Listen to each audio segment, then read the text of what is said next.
Hola, ¿cómo están? Bienvenidos a una nueva entrevista a esta sección de entrevistas para sentarse y escuchar. Y hoy un controlador mexicano que a mí siempre me llamó mucho la atención. Su nombre es Enrique Colbeck, me imagino que muchos de ustedes lo conocerán. Yo la primera vez que lo entrevisté a Enrique fue hace casi 20 años atrás y a mí me sorprendió mucho escucharlo por primera vez, tanto en cámara como fuera de cámara, hablando de las cosas que pasaban en su pantalla de radar, las diferentes experiencias que había tenido y su casi militancia, diría yo, de plantear que el fenómeno ovni era un potencial peligro para la aviación. Con los años creo que su postura se fue agrandando, creo que mucha más gente se suma a su planteo de tratar de entender y analizar, no porque sea un peligro constante, sino porque él lo que plantea es un peligro latente y lo plantea desde un caso que él le tocó vivir en primera persona que hoy vamos a escuchar. Creo que la mirada de Enrique es de esas miradas que para mí vale la pena escuchar. ¿Por qué?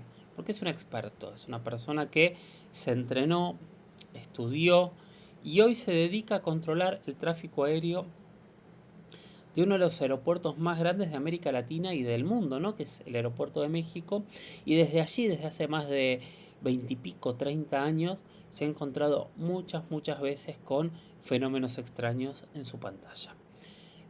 Por eso yo creo que este tipo de testigo, que es el tipo de testigo que nosotros llamamos testigo de élite, es el que vale la pena escuchar para poder tener argumentos y sacar cada uno nuestras propias conclusiones.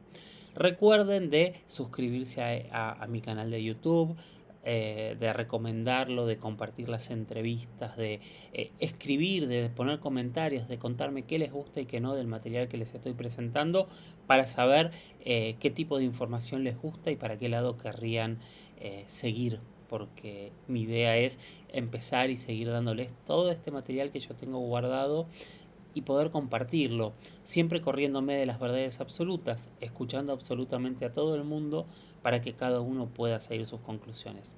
También pueden seguirme en redes, en Instagram soy arroba Jorge Luis S. Oficial, en Twitter soy arroba Jorge Luis S-77 y recuerden seguir y escuchar La Huella OVNI, que es el podcast donde semana a semana respondo preguntas. Gracias, muchos saludos y bueno, vamos a la entrevista con Enrique Colbeck. Claro, mi nombre es Enrique Jaime Colbeck Vergara, servidor de ustedes Y controlador aéreo. y controlador de tránsito. ¿Cómo fue el caso en el que empezaste a pensar o a aceptar que, que existían los ovnis? Sí, como fue ¿Cuándo fue? la primera vez que vi esto con seriedad, ¿verdad? Bueno, sucedía que yo antes no le ponía atención al fenómeno, lo veía muy ajeno, como normalmente hacemos los humanos, y hasta que te pasa algo que te hace recapacitar. En aquel entonces yo controlaba una aeronave que volaba de Guadalajara en vuelo doméstico a México. Era un DC-9. Yo no conocía al capitán, por supuesto. Y media hora antes de que esta aeronave llegara al área terminal de México, o tal vez unos 40 minutos, había habido reportes vía teléfono de varias personas que estaban viendo un objeto que estaba sobrevolando un edificio que nosotros llamamos el World Trade Center y, uh, que está en el paso fortuito de un procedimiento de llegada que se llama San Mateo a interceptar la aproximación de las pistas 5 y la trayectoria del ILS. Y todo el mundo lo veía. Y entonces los únicos que no sabíamos de él éramos nosotros. Entonces autoridades que fueron también ubicadas y platicadas al respecto nos hicieron las preguntas obligadas con si sabíamos quién estaba volando, si teníamos tráfico en esa área. Era muy probable que se pudiera confundir con estos helicópteros que dan la información vial. Era de noche, eran las 9 y centavos, había tráfico profuso de llegada a México y entonces nadie observó nada. Otra llamada más decía que lo estaban viendo, que estaba muy cerca del edificio y que hasta las ventanitas se le veían a la aeronave esta, ¿no? Entonces yo controlando esta Perdón, aeronave. un segundo. Llámalo a Omar y que salga de plano, por favor. Entonces en ese intervalo yo controlaba esta aeronave que venía de Guadalajara y el procedimiento lo dejaba en mi control y mi jurisdicción hasta un punto que se llama Pastejí, que está muy cerca de la llegada. Y en ese momento lo transfiero al control adyacente, que es el que finalmente le da el encaminamiento.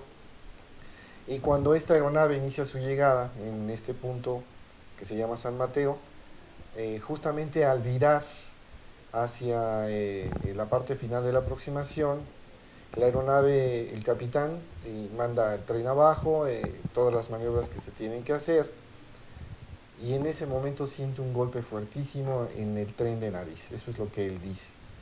Entonces el capitán se va en emergencia, le informa a la torre de control que tiene un problema con el tren de nariz y que él supone le ha pegado a un helicóptero o a otro avión o a una antena del edificio este que estamos hablando. Entonces, pues evidentemente se hace un problema serio, grave. El aeropuerto empieza a manejar los protocolos de emergencia. Esta aeronave se va a hacer pasos bajos para que le observen el tren. Aparentemente todo estaba normal. Finalmente inicia su aproximación, aterriza en forma normal, pero se queda en tierra. Nosotros para entonces cerramos el aeropuerto en el momento en que la emergencia se da y en lo que la aeronave sale. Y efectivamente había un daño estructural, pero no en el tren de nariz, sino en el tren principal del lado derecho, en la pierna del lado derecho, supongo, creo, sí. Sí. Antes de eso, Ajá. más... Estaba contando por eso. Sí. Que si tuvimos detección de ecos alrededor de la aeronave, sí, en una parte en el tramo que volaba hacia Pasteje, muy esporádico y muy momentáneo. Alcanzamos a ver, alcancé a ver dos ecos primarios que no les di importancia porque podían ser tráficos de baja altura en el área de Toluca, en el aeropuerto de Toluca, que está muy cerca de este fijo que se llama Pasteje. Y como instrumentos y dentro del control de tránsito aéreo se supone que sabemos todo lo que está volando, pues entonces no le dimos importancia. Es así como aparecieron esos ecos, desaparecen, pero lo extraordinario es lo que ya se había reportado anteriormente y es lo que todo mundo supone en el área en el que yo trabajaba le había pegado algo. Y todos nos empezamos a preocupar. Ahí es cuando yo empiezo a ver esto de una manera muy especial. La verdad me asusté porque yo tenía el control de esa aeronave cuando hago la transferencia y aunque el cruce o el aparente choque se da en otra dependencia, la responsabilidad también, yo tenía responsabilidad en ello, ¿no? Por la conducción de la aeronave. Ahí es cuando es la primera vez que tengo contacto, después de un rato de que esto sucede, sacan la aeronave porque no se puede mover, tiene un problema en el actuador del tren principal, con un corte transversal nada común, esto es así a grosso modo. Entonces es cuando tengo por primera vez contacto con el capitán, porque el capitán, a alguien le informa al capitán que tiene contacto con la torre para saber a qué le pegó, perdón, cosa que nosotros no sabíamos, pero alguien hace el enlace y entonces comunico con el capitán. Y en ese intervalo entre que había comunicación de los servicios de esta empresa con nosotros, me hablan por teléfono o nos hablan al centro para informarnos que había personas que habían visto que una aeronave le había pegado una luz y que la había desaparecido. La verdad todos estábamos bien preocupados por eso, porque no sabíamos qué es lo que había ocurrido. Y el capitán, que se llama Raimundo Cervantes Ruano, después lo conozco, me comunica su inquietud y dice, ¿qué fue lo que chocó con nosotros? Yo ya le comento de que de tránsito aéreo no teníamos nada, afortunadamente, que no sabíamos que le hubiera pegado a ninguna antena, a algún helicóptero o algo por el estilo. Y el caso se hace realmente misterioso, grave por el daño que tiene la aeronave en el tren principal. Y finalmente eso me hace voltear a ver este fenómeno porque quienes platican con nosotros nos hacen mención de que ahí estaba volando algo que mucha gente vio y que además filmó y que nosotros no teníamos contacto, contacto visual con él, tampoco contacto radar. Esto tiene una explicación lógica. Cuando una aeronave o un móvil que está volando hace estático, se mantiene sin movimiento, pues la misma computadora, el eliminador de ecos fijos, lo elimina porque lo supone una montaña, un edificio, etcétera, ¿no? Entonces, solamente el diseño obedece al espíritu de registrar cosas que se mueven y en el aire, ¿no? Entonces, pues esto no tenía lógica en función de esto y por supuesto, pues nunca supusimos que fuera algo conocido. Pero cuando la gente lo ve, lo reporta, estamos hablando de autoridades que nos preguntan tremendamente preocupados que, oye, es que nosotros vimos la luz, que era, pues nadie tiene explicación al respecto. Esa es la primera vez con la que yo me enfrento al fenómeno de una manera seria y me hace ver las cosas con la preocupación que esto implicaba, ¿no? Porque ahí tu carrera se puede esfumar en un momento dado, ¿no? ¿Cuál es el riesgo? ¿Cuál es A? ¿Y qué es la conciencia que tú empiezas a tomar? Sí, el riesgo es la posibilidad de que esta aeronave se hubiera ido a tierra, y más por un fenómeno no conocido y reconocido en mi país, pues haría suponer cualquier cosa menos que un objeto extraño hubiera chocado con una aeronave y lo hubiera tirado, ¿no? Ahí la condición de responsabilidad del controlador o de los controladores involucrados con el vuelo hubiera crecido muchísimo. Porque estamos hablando de una colisión aérea, no estamos hablando de un incidente en un cruce de trayectorias, estamos hablando de una colisión. Afortunadamente, no fue nada de eso y queda el misterio de con qué pegó este aparato, porque de que pegó con algo, eso es un hecho.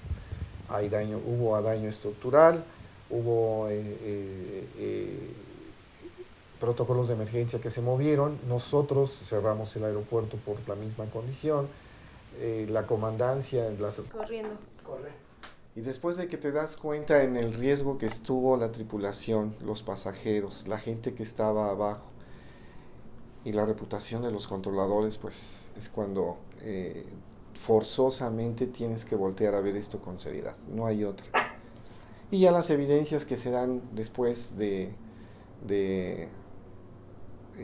este elemento que me hace a mí reflexionar y que son continuas y que en la que tienen que ver en muchos aeropuertos y no nada más en México, sino en varias partes del mundo, y la interactividad que tiene este fenómeno con la aviación, pues es cuando definitivamente tienes que ubicar que esto es un peligro y que somos vulnerables, ¿no? Los que creemos que tenemos la tecnología a nuestro favor, ¿no? ¿Hubo alguna reacción oficial después de que aterrizó el avión, conciencia de este fenómeno? Sí, bueno, debo confesarte que no ha sido una cruzada que yo me haya impuesto por obligación o miedo a que este fenómeno interactúa, ¿no?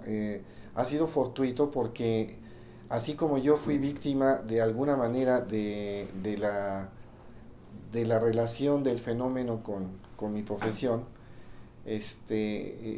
ha sucedido en otros aeropuertos con otros controladores y esto ha causado un problema grave que puede causar una colisión en cualquier momento. Entonces,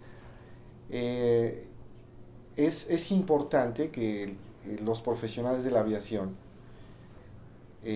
veamos esto con la seriedad necesaria, porque esto no tiene un parámetro que alguien hubiera estudiado o un patrón de aparición, y el problema es que tan fortuito puede causar un problema. Y en un país como el mío, en donde las autoridades o el mismo sistema de gobierno no admite el fenómeno como un hecho, simple y sencillamente en sus prioridades no lo cuenta, sí es importante que los profesionales de la aviación les hagamos notar que aunque no les guste, aunque no lo crean, el fenómeno está ahí y existe y es un peligro. ¿Conoces, por ejemplo, el caso de Chile, donde el jefe de controladores tiene comunicación directa con el jefe de la Comisión de Estudios de Fenómenos Aeronómalos? Sí, por supuesto, tengo conocimiento de ello, lo he visto en algunos documentales, he sabido de personas que estudian el caso o este fenómeno. Eso es plausible, eso es ubicar los pies en el suelo en función de las realidades que ocurren, ¿no? El darle el respeto y la credibilidad necesaria a este personal profesional que en sus manos tiene el cuidar las vidas de todos estos pasajeros y estas operaciones aéreas, darle ese lugar equivale a ver las cosas con seriedad. Esto debería de ser emulado por muchos otros países, incluyendo uno de los más poderosos del mundo, en donde ahí manejan información que muchas veces nosotros llegamos a saber de segunda mano y sin embargo no aceptan el fenómeno, ¿verdad? Mi país puede incluirse en ello porque pues, sus prioridades son de otro calibre, desgraciadamente. Somos un país que está en desarrollo y pues estamos más preocupados por mejorar nuestra economía y ver nuestra condición tecnológica y no quedarnos a la saga de este movimiento tan rápido que tiene el mundo y perdemos de vista cosas que son obvias como esta a la que debiéramos voltear a ver seguido porque en este país sucede muy frecuentemente. Sí, me gustaría que me comentes algunos casos de otros controladores aéreos que han tenido, por ejemplo, el Sí. de Morelia. Sí, ha habido muchísimos. Mira, me han invitado a participar afortunadamente dentro de lo que esta seriedad implica con grupos de personas, inclusive en la defensa, cuando en su momento el Estado mexicano, la defensa, trabaja videos y los hace públicos, cosa que es histórico, ¿verdad? Y otros en donde prácticamente el fenómeno te hace una especie de show demostrándole a todos los servicios aeroportuarios del Distrito Federal que estaba ahí presente. El caso de Morelia que mencionas es un caso tremendo en donde se cierra el aeropuerto por influjo de este fenómeno. Y para hacer una mención rápida de cada uno de ellos, en el caso de Morelia, es una aeronave que va a despegar de Aerolíneas Internacionales que está a punto de despegar. El controlador observa su pista, observa todos los parámetros de seguridad que necesita para darle la autorización a esta aeronave y esta aeronave se detiene y le dice que algo está al final de la pista descendiendo y que no alcanza a ver qué es. El controlador tampoco le ayudaba el sol en ese momento, pero logran ver unas esferas que no tenían explicación alguna de por qué estaban allí, esferas bastante grandes, aparentemente metálicas, de color plateado, estaban descendiendo muy lentamente a 1,5 millas o 2 de lo que es la cabecera de la pista. De esto dan testimonio autoridades, los pilotos, el control de tránsito aéreo del lugar y los bomberos, policía.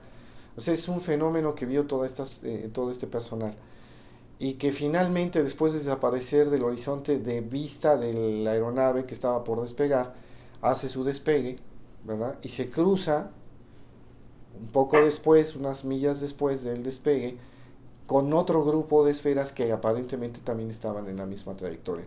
Cuando el piloto entra a nuestra frecuencia en Centro México, el piloto entra asustado y diciéndonos que se había cruzado con unas bolas enormes metálicas casi colisión. A eso es a lo que me refiero. Sí. Otro caso también grave es el de que una aeronave que estaba aterrizando en las pistas 23 en el aeropuerto de México es rebasada por una luz roja y reporta, esto no puede suceder, dos aeronaves o dos móviles que van a aterrizar en la misma pista no pueden estar ocupando estos espacios, hay separaciones reglamentarias, en fin, una serie de eventos. Y el piloto azorado dice que lo está rebasando una luz por el lado izquierdo, y un piloto que viene formado atrás de le dice que no es el único, sino van dos más. Pasa y dice, y van para allá, para el aeropuerto. Cuando los controladores se enteran de esto, todo el mundo dice, pues, ¿qué está pasando? Y los que no estaban conectados en ese momento salen a los balcones a ver qué sucede y se encuentran con el fenómeno. Y toda la gente que estaba en centro lo ve, las autoridades lo ven. Es otro caso tremendo, en donde no hay registro de ello porque pasa la anécdota, porque no pasó nada, afortunadamente, pero rebasó una aeronave. Luego una aeronave ibérica que estaba aterrizando en pista 5 es rebasada por una luz blanca que ilumina de tal cantidad, con tal intensidad el aeropuerto, que los pilotos no ven su cabina, los controladores no ven lo que pasa afuera, y los que estaban en la sala de descanso preparando sus alimentos en esa noche, se les ilumina todo el edificio como si hubiera caído un rayo, y y después fortuitamente ven esa luz cómo se va. El piloto aterriza asustado, pregunta que qué fue eso, todo el mundo pregunta, las autoridades del aeropuerto en ese momento, ¿qué fue lo que pasó? ¿Fue un rayo? ¿Qué ocurrió en una noche donde no había nubes? Etcétera, etcétera.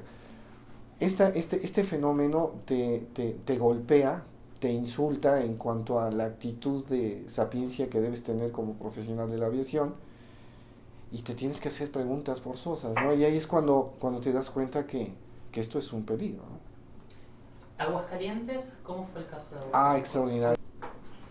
El caso de Aguascalientes es extraordinario. Es un fenómeno que se da, fenómeno que se da descendiendo de las alturas, en donde estaban confluyendo en diferentes trayectorias por las rutas que llevaban entre los fijos o aeropuertos de Aguascalientes, Zacatecas, el de León, Guanajuato, el Bajío y Guadalajara. En medio de todo esto, en Aguascalientes, en ese triángulo que forman Zacatecas, Bajío y Aguascalientes, en medio de tráfico aéreo que estaba volando en ese momento, que eran más de 5, todos los pilotos a diferentes alturas cruzando ese espacio ven bajar un objeto pentagonal que está iluminado de diferentes maneras, muy brillante, a una velocidad rapidísima, todo el mundo pensando en que es una aeronave que se está desplomando, y lo reportan así a Centro México, en diferentes frecuencias que estaban estas aeronaves, todos ven lo mismo, y esta situación llega al suelo, en donde el controlador en una torre de control de Aguascalientes lo tiene de frente porque estaba esperando un vuelo que iba a aterrizar ahí, y ve también el mismo fenómeno llegar al suelo y no chocar, sino suspenderse, cosa que los pilotos desde el aire veían en el suelo y pensaban que allí estaba estrellado. Todo el mundo en el aire suponía que era una aeronave que se estaba cayendo.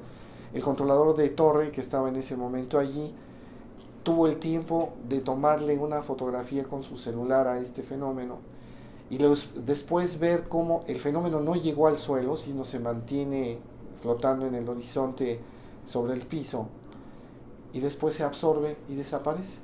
Y esto hace una movilización tremenda de autoridades, de ejército, de policía, que van a buscar el objeto que suponían todos, y protección civil, que suponíamos todos era un accidente de una aeronave. Esos son los riesgos a los que me refiero. Sí. Tengo dos preguntas. Sí. ¿Hay posibilidad de confundir estos objetos que sean aviones no identificados o fallas en los radares? No. Cada cosa tiene una forma de cómo tratarse. No tiene dificultad. Nosotros tenemos dos sistemas de radar con el cual efectuamos nuestro trabajo, el radar primario y secundario. El primario equivale a la respuesta inmediata de la emisión de la energía que sale de una antena, choca con un móvil aéreo y regresa a la velocidad de la luz, y por un desfase de posición te da azimut y velocidad también y movimiento. El radar secundario implica una actitud superior en la que la aeronave interviene con un equipo a bordo y sensores que implica en el mismo pulso de radar que recibe, manda una contestación en donde establece cómo se llama, qué tipo de aeronave es, su velocidad, altitud, etcétera, etcétera. En uno tienes unos parámetros de registro y otros no. Cabe mencionar que solamente algunos aeropuertos con área terminal determinada en radar cuentan en mi país con sistemas de radar primario, como es México, Acapulco, Guadalajara, Vallarta en un momento dado. Algunos otros aeropuertos no, y el control que se da es manual, no tiene que ver el radar para nada.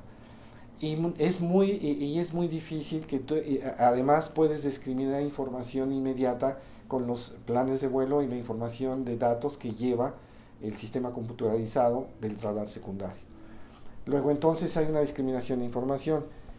Por ende, el Servicio de Tránsito Aéreo en la República Mexicana de este país, de nuestro país, perdón, conoce todo lo que vuela en forma visual e instrumentos. Y en nuestro país la aviación visual está limitada a las horas del día, no se da en la noche, solo en áreas terminales, y están circunscritas a vigilancia radar algunas y otras del conocimiento de la autoridad. Luego entonces no hay manera de confundir un fenómeno natural o una falla de radar que son perfectamente específicas y determinadas a lo que el fenómeno detecta. Cuando el radar detecta este fenómeno, es que pasa por los parámetros que las aeronaves tienen para ser registradas. Esto es un hecho categórico. Cuando este fenómeno reduce su velocidad, entra y es captado bajo esas condiciones, es que es sólido, refleja la energía, obviamente no trae identificación porque es no identificado y no sabemos de qué se trata.